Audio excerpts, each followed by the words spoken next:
Okay, hello.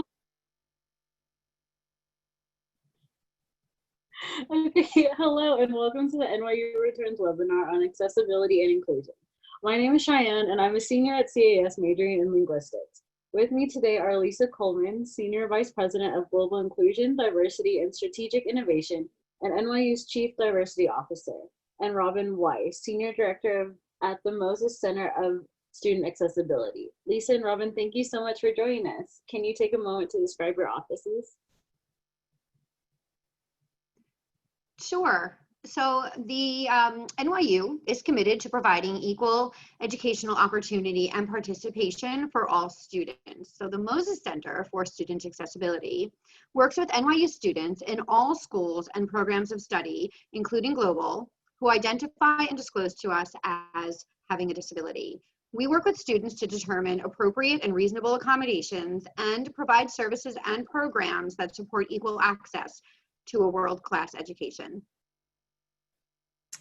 Thank you, Robyn. The Office of Global Inclusion, Diversity, and Strategic Innovation, we serve all students, across, just like Robyn's office, across all campuses, sites, and we work on diversity, inclusion, and equity initiatives. So we do that through programs. We also do that through strategic planning. We have partnerships, external partnerships, and we also, of course, work with all of our deans, all of our schools, and then we instill various help to instill various sorts of policies and programs into the schools at the local level, and then of course across the university-wide, and we get to work with great partners like Robyn, and we have a Global Inclusion Officers Council, which we have officers in all of the schools who work on diversity, inclusion, and equity initiatives. Amazing, thank you both. I'd like to remind our viewers that we'll be starting off with some questions that were submitted in advance, but we'll also be taking questions from the audience. If you'd like to submit a question, please use the Q&A button. Okay, let's get started. The first question is, how and what programs does NYU offer to make sure students of color, LGBTQ+ students, and students with disabilities and other students with historically marginalized backgrounds feel welcome, set up for success, and to thrive and be empowered at NYU? And how do I get those information about these programs and initiatives? So Robyn, how about I go first and then I'll have you come in. Okay, so we have a number of offices within the Office of Global Inclusion. And so we have the Center for Multicultural Education and Programs and the LGBTQ+ Center. They offer a host of welcoming programs and mentoring initiatives to help support and empower programs, help empower students at NYU. CMAP, and we have our first year Queer Allies program through our LGBTQ+ Center. We have the Focused Mentorship Program through CMAP and the Momentum Men of Color Initiative. We also have an initiative directed toward women of color. We have our Big Ideas Initiative. Some of you may be familiar with that already. It's been promoted in our summer programs. We have our Cross-Cutting Initiative on Inequality. We have some classes, and Michael Lindsay and Sibel Raver, who are Office of Provost, and Michael Lindsay out of our School of Social Work. And we have our first year vignettes and modules that are coming out of the Office of Global Programs. And we also have increased anti-racism training and microaggressions. We host a number of programs throughout the year focused on identity, leadership development, community engagement, advocacy, and of course, obviously, to celebrate the various accomplishments that our faculty and students have. To learn more about these centers and the hubs within OGI, please follow our social media accounts, the LGBTQ+ Center. We have, and so those will be dropped into the various chats. And then we have, of course, OGI and of course, CMAP. As I was saying, and when we think about all of these programs, we want everyone to really access as many as possible. But I do want to also say we have our Big Ideas initiative that is happening right now. It closes on Monday. So for people who want to contribute to that, please make sure, again, we're going to drop that information into the chat, but please make sure that you submit your ideas to that as well. Robyn, I'm done. So the university, outside of the Moses Center, the university is extremely committed to making an accessible and welcoming environment for students with disabilities. So for example, through the Provost Office, there is a Disability Inclusion and Accessibility Working Group that has been, I believe it has been in place for about 2 years now. And we work with representatives from throughout the university, and some meaningful change has really occurred through this group, and this group is committed to continue its work. Through the Moses Center, of course, we can work with you on an accommodation plan, but we also have other services that are available to work with students to help them feel more comfortable and at ease. So we have a group called NYU Connections, which is for students on the spectrum. You do not have to register with the Moses Center. You just have to identify as a student who is neurodiverse. And that is a program where students work with a specialist, an accessibility specialist, one-on-one on problem solving, navigating the university, really any issues that are individual to each student. And there is also a social component as well. We also have a learning specialist consultant who works with students via Zoom on supplemental learning strategies. So right now we are offering sessions for students who are incoming, so it's incoming freshmen or transfer students, to take Zoom sessions on Thursdays or Fridays. And we're sending out emails, and all you have to do is just let us know that you plan on attending and just log on to the Zoom link, and the learning specialist will work with you on strategies on how to get off on the right foot at NYU. Amazing. I wanted to add one thing.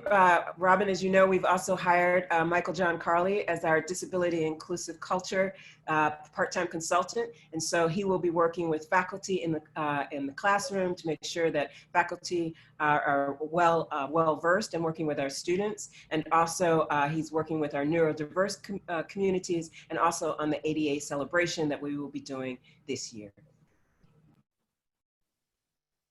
Oh, amazing. Kind of on like that note, so with like the current climate with COVID, is it possible for people to take an in-person class remotely, or would they need to provide documentation? So the short answer to that question is yes. A student can definitely take an in-person, a class remotely. They do not need to provide documentation. So basically the classes in Albert are coded, and I believe the codes are online, blended, or in person. And for a student who really feels that they won't be able or need to take a remote class, there are many options that students can take. So there is a very good chance that students will find a remote class that meets their academic needs.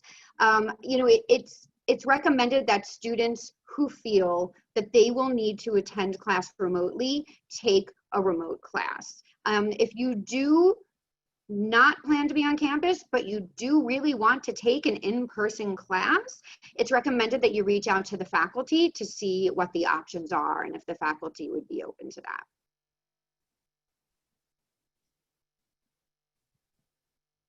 Okay, going back, how does NYU leadership engage and approach the work of global diversity, equity, and inclusion?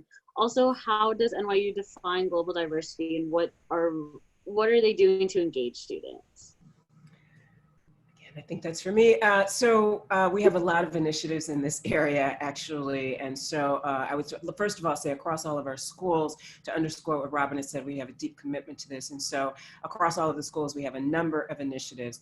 I will start by saying when I first came in, we did a big assessment. Some people will remember this. It was called Being at NYU. And we collected data from over close to 22,000 members of our population, including students, faculty, and staff, to give us an idea about what initiatives we could take forward. And now to follow up on that initiative, we started a new initiative, and many of you coming in, you will be hearing all about this as you come into NYU. We have a new initiative called NYU Be Together, and we will be focusing on action and equity focus, bringing members of our communities together to just think about new and innovative ways that we can come together around diversity, inclusion, and equity initiatives.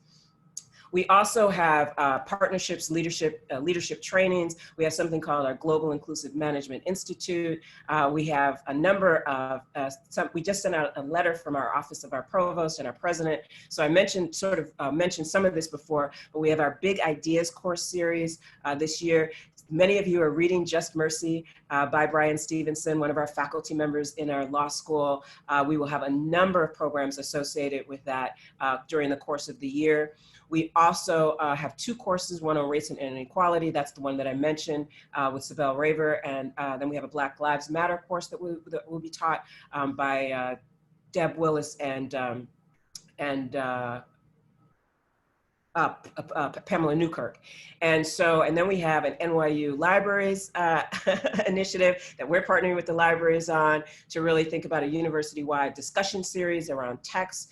We've had a summer reading series, in case some of you have joined us over the summer, where we have been focusing on several faculty members and their work and had various discussions, and guiding texts around those texts. We also have our Center for the Faculty Advancement in Teaching that so that we're helping our faculty in the classroom, and that's a partnership with our office, the OEO and Steinhardt. And then we have our mandated first-year learning modules. Some of you are already familiar with those, and those are forthcoming. These are models to participate in online learning modules. There's one including specifically a module focused on diversity, equity, and inclusion. And then we, of course, have doubled our MLK scholarship program at NYU to 60 students, and we're also substantially enhancing the programming, as well as putting additional programmatic resources and personnel resources in that area. And then lastly, I think what I'd say is that we also, because we want our faculty to be leaders in working with our students, we have a new program called the James Weldon Johnson Scholars Program, which brings together 20 of our faculty for 3-year appointments, and their work is going to be focused on anti-racism and sort of engagement with the community around these important diversity, equity, and inclusion measures. The last thing that I will say is that across the university, we also have trainings for all of our faculty, students, and staff, so that people are just both aware of the programs, but also aware of what kinds of values we want to instill across the institution. And that's across our global campuses, just to say that. I said that before, that we work across all of our campuses, so that includes Abu Dhabi and Shanghai, obviously our Portal campus, but also all of our global sites and research centers, which sometimes we forget about.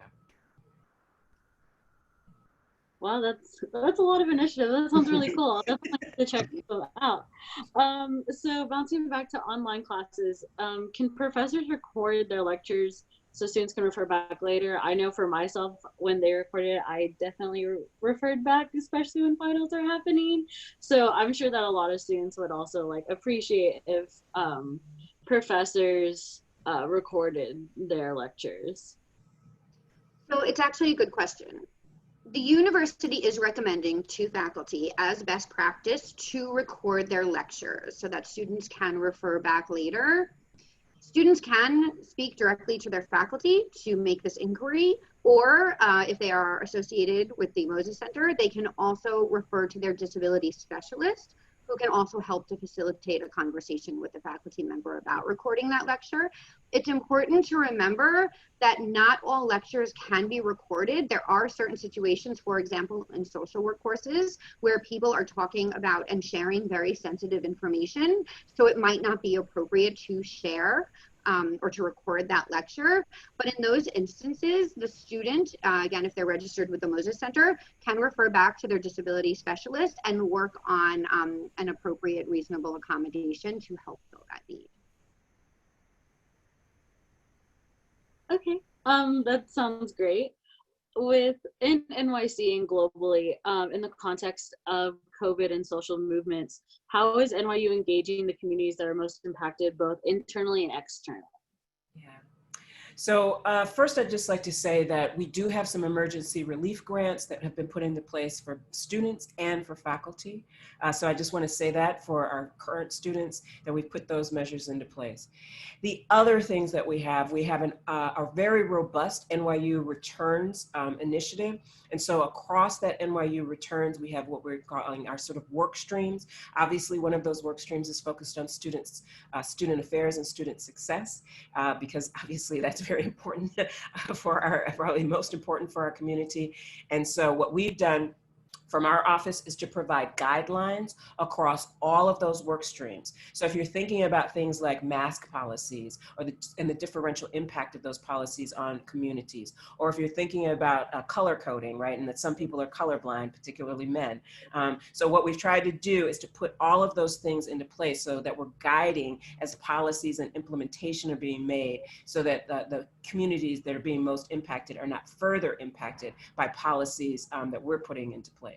Additionally, we've had ongoing meetings with student leaders and groups to ascertain. We have collected information, lots of information through student affairs and through our office. And then what we're also doing is providing a lot of resources. So whether that is our resources on anti-racism, programs all summer, we've been doing programs to educate our community about the impacts that various communities have been the ways in which various communities have been impacted. We developed a digital inclusion toolkit to piggyback on some of the comments that Robyn has been making. So we did that at the beginning of the summer to help people in terms of thinking about access and accessibility. And we're working to develop another toolkit, so that will be released at the beginning of September for our faculty and students.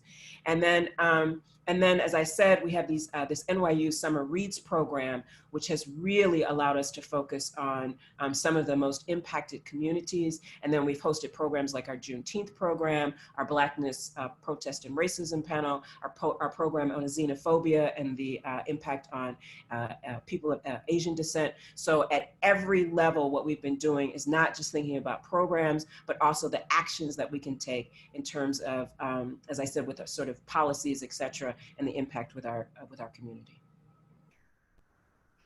And within the Moses Center, for students who do identify as having a disability, we are working across the university as well to create accessible learning environments in person and online. So we are working with faculty. We have a lot of information on our website about how to create accessible documents, how to create accessible syllabi, and how to create an environment right off the bat where a student can just kind of slide in and work as independently as possible. We are now creating some faculty trainings on how to create an accessible environment that we'll be offering most likely early August. And you reminded me, I didn't say this before, Robyn, but we have a number of initiatives on inclusive teaching. We have hired a new person, and I know that you have you know about these, and so we have our inclusive teaching and pedagogy programs. So working with our faculty and thinking about inclusive teaching, and obviously that includes accessibility as well. Right.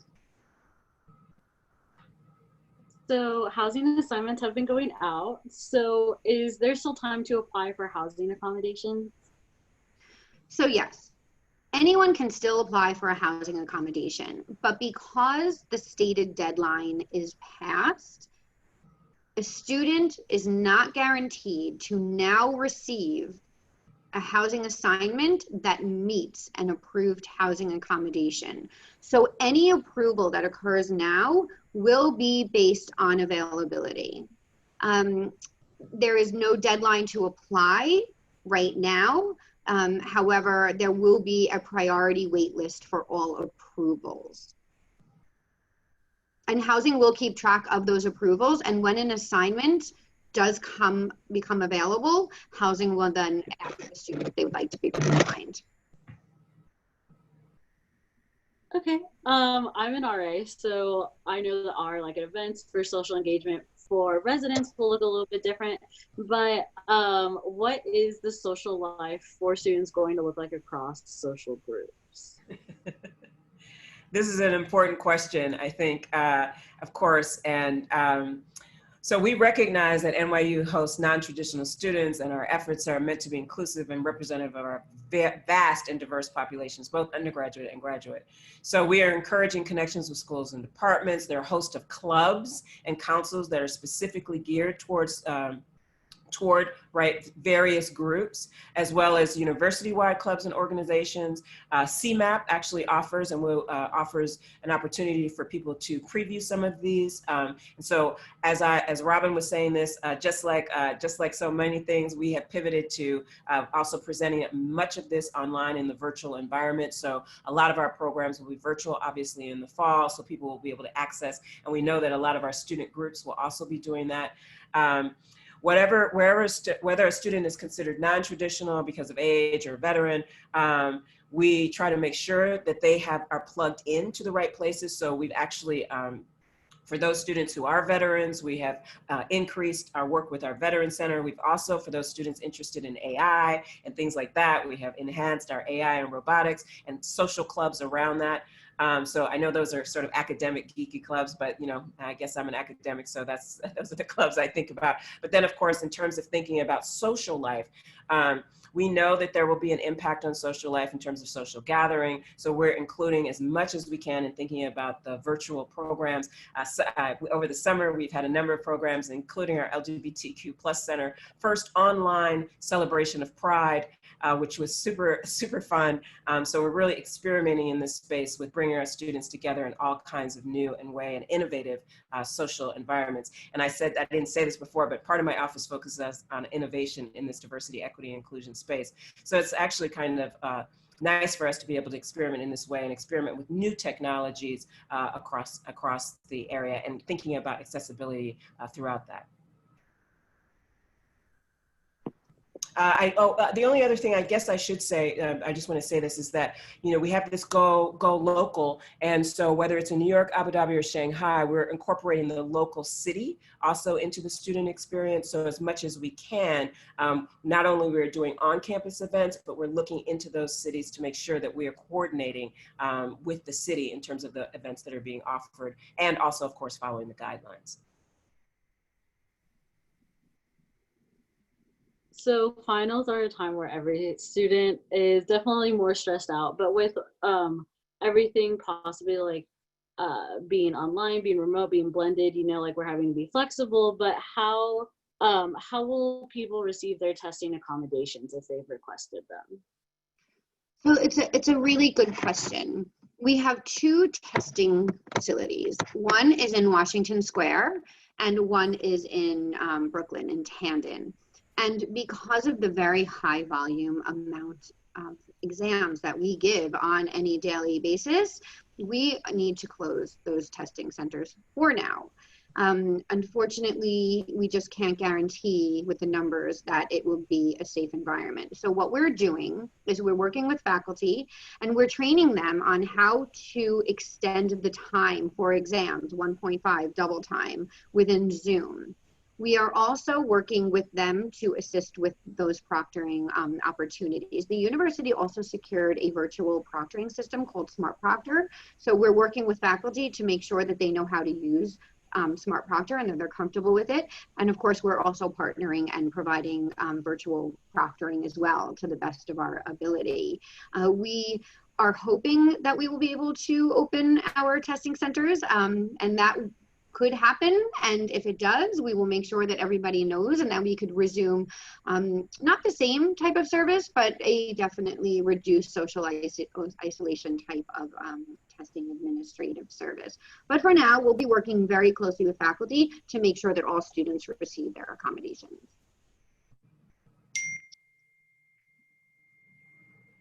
So the next pre-submitted question is, how do people address issues in the classroom of discrimination if they arise, and where would they report that bias? That's a very good question and important. So we have a number of ways that we process this. So first, if you want to report an incident, it's the number 212-998-2277. That's our bias response line. The bias response line gets reported into our Office of Equal Opportunity. I'd just like to do a shout out to that Office of Equal Opportunity because they do a lot of work, and to Mary Signer and her entire team. And then they triage from there. So they will often investigate and figure out what the next steps are. There's also an email where you can send it via email, and that's bias.response@nyu.edu. And there's an online form that you can fill out. And so then someone from the office will follow up. And as I said, they triage. So if it's in something where the intervention needs to be programmatic or training needs to take place, they would contact maybe Robyn's office, my office, and then we would do that. If it's something more pernicious or consistent, then as I said, they would do an investigation, and then from there, they would their findings, then they would follow up in whatever sort. There might be forms of discipline, et cetera, that might come through. I would also like to say, though, that we take this very seriously across the institution. And so we, even when we receive reports in our office, we are quick to direct them to the appropriate places. And I know that Robyn and others are doing that as well. For people who are experiencing things in the classroom, we really do encourage you to report these incidents so that we can follow up as quickly as possible, even if they don't rise to the level of where it's where you think it's going to disrupt the entire semester, but we want to make sure that we're following up as quickly as we can in terms of trainings and input with our faculty, students, and staff.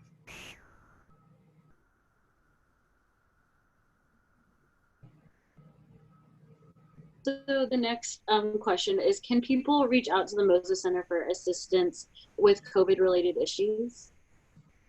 Absolutely. So we want students to reach out to the Moses Center. We want students to reach out to any office that they feel comfortable reaching out to in this situation. So absolutely.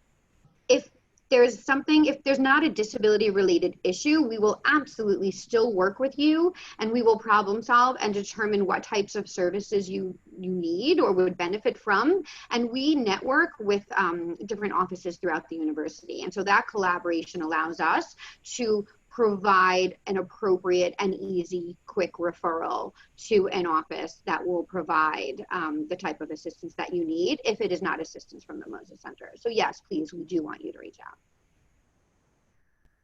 Will there be, what accommodations will there be for students who have to read lips if the professor is masked? So we will be ordering clear masks to provide to professors for students who are in class who do rely on reading lips. So we do have that system in place. We also have other services that we can provide to students who are perhaps deaf and hard of hearing and require other services. So we do work with sign language interpreters if students do sign. And we also have a system called CART, Caption in Real Time. And what it does is there is a provider that also joins the class remotely and provides live transcripts for the student who is hearing impaired. So we do have alternate routes to provide access to students who do require those types of services, and masks can also benefit that type of communication facilitation. So we will be ready for that. Okay, what can students do over the summer to prepare to be successful in NYU's global diverse community, and what suggestions do you have for how we are supposed to engage in the assigned summer readings outside of the classroom? Thanks so much. So I just want to mention a few things. We have our NYU Welcome. Features an exciting series of over 200 programs and events. So please visit that website. Summer events are open to all incoming first-year undergraduate students, transfer students, and first-year study away students. And they are specifically for returning. There are some events that are specifically for returning undergraduate students and graduate students, and those will be announced all throughout August as well. In terms of the reading that you mentioned, Just Mercy, which I mentioned earlier, that was announced as the NYU Read Selection. The schools will be using this text in orientations. And then, as I said before, my office and other offices will be hosting numerous programs over the course of the semester, including authors, scholars, our internal faculty, student groups. There's a lot that's in the queue. And we are also, there will be events through Skirball, our auditorium, obviously not in the auditorium, but working with our auditorium online to engage with the themes of the book. So that's how we're sort of thinking about it. There are lots of themes, whether that's about the differential impact of incarceration, the differential, thinking about poverty, going back to some of the relations around inequality, and then of course the differential impact in terms of gender. So all of those kinds of things, are really thinking about those themes. We also have an NYU Summer Reads program. In case you all aren't familiar with that, please visit our website on the Office of Global Inclusion. Our NYU Summer Reads program is including three faculty members. We had our first discussion with Nell Painter, former Princeton professor, on her two books, The History of White People and Creating Black Americans. And then we also, our next discussion is this Thursday with our own faculty member from our law school, Kenji Yoshino, who does work on his book covering the hidden assault on our civil rights. We're very excited about that conversation. And then later, just 2 weeks later, we'll have a conversation with Matthew Fry Jacobson from Yale University on his books, Whiteness of a Different Color, Barbarian Virtues, and Roots 2, which are all about immigrancy into the United States. So we're really trying to think about all of the themes that have emerged during this pandemic and then addressing those in our programs. There's been a renewed, as we know, national conversation about xenophobia, racism, and differential impacts. So we've also created a number of resources on our webpage. And as I mentioned before, we have some programs, whether that's our Juneteenth program or other panels, and you can also watch those videos in preparation for some of the work that we'll be doing as we move forward.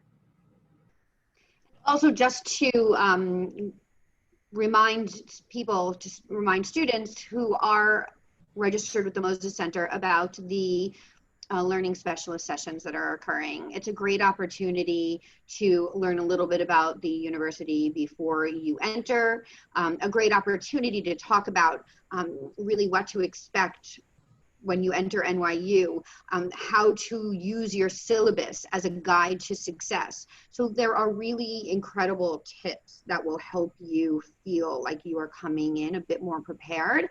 And there are other students who are registered with the Moses Center who will be on the call. So it's a great opportunity to make a connection with someone. They're not open to the entire university because of disclosure. So that is why we're keeping it to the Moses Center. No disabilities diagnoses are discussed. It's really just an opportunity to meet with a learning specialist who will work with you on tips for successfully entering NYU.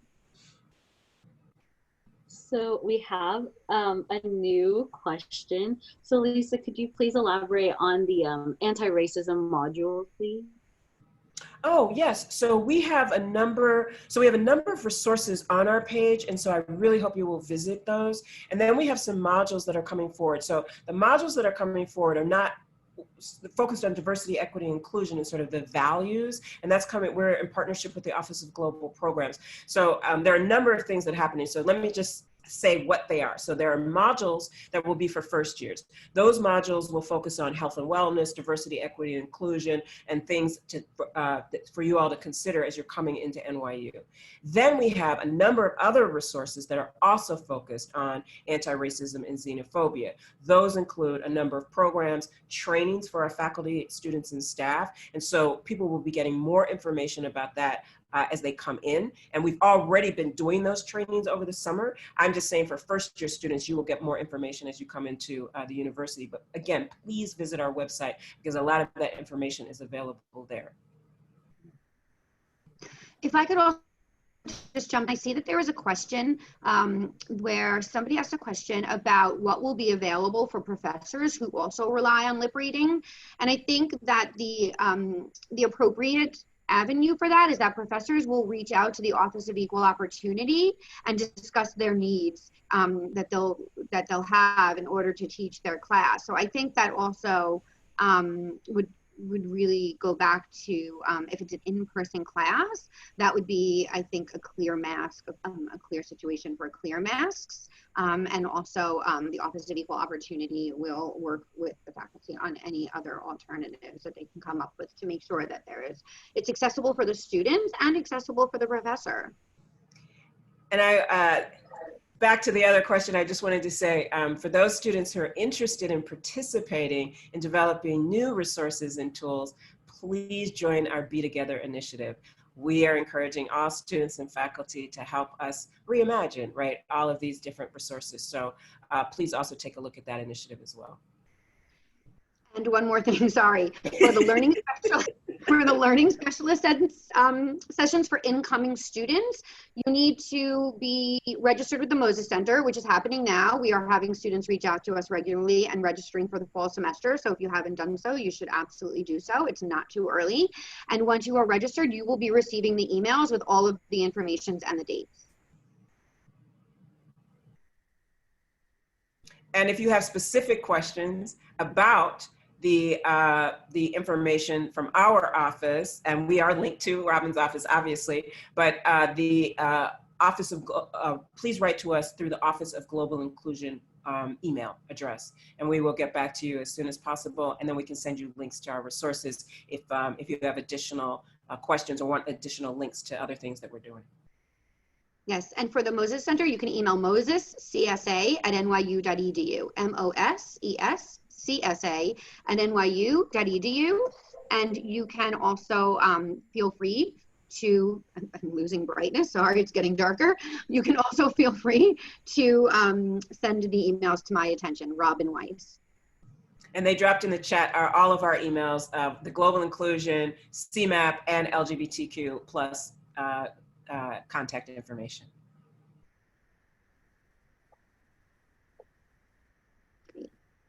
Okay, so that is all the time that we have.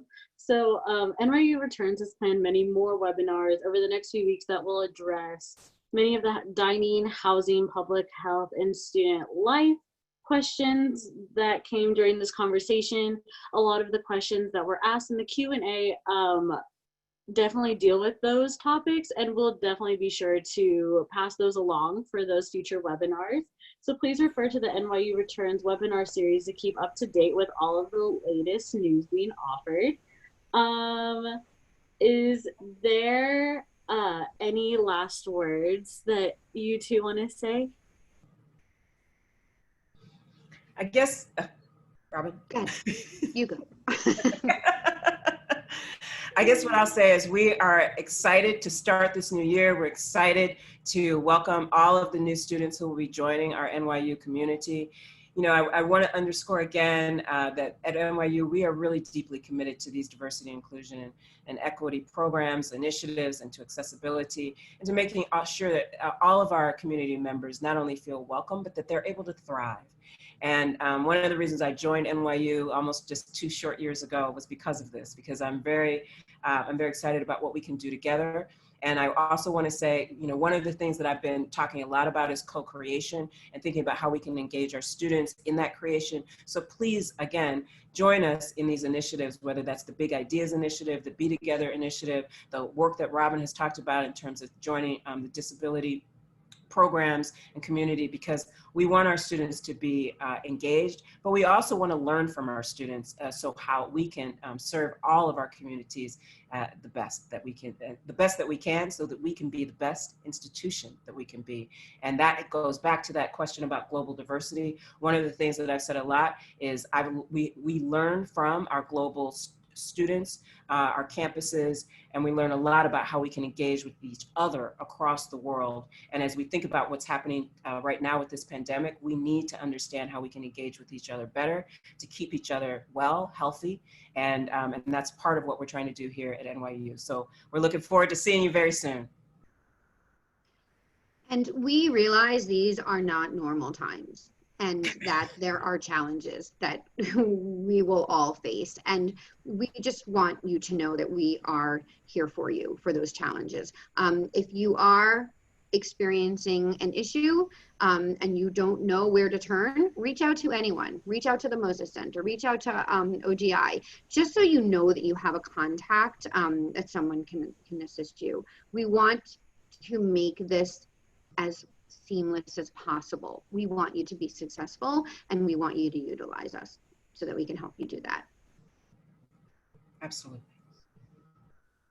So that's all the time that we have for today. I'd like to thank Lisa and Robyn so much for joining us today, as well as everyone who logged in and participated. This webinar will be posted on the NYU Returns website so that anyone who missed it can view it, as well as there will be a full transcript available. When you go to the NYU Returns website, I encourage you to visit the Idea Scale campaign as well. You can contribute your ideas to make our return to the New York campus as safe and effective as possible. The campaign ends on Monday, July 27th. And also please continue to check in the NYU Returns for the most up-to-date information about the fall 2020 semester. Everyone, please stay safe and enjoy the rest of the summer. Thank you, Cheyenne. Thank you, Cheyenne.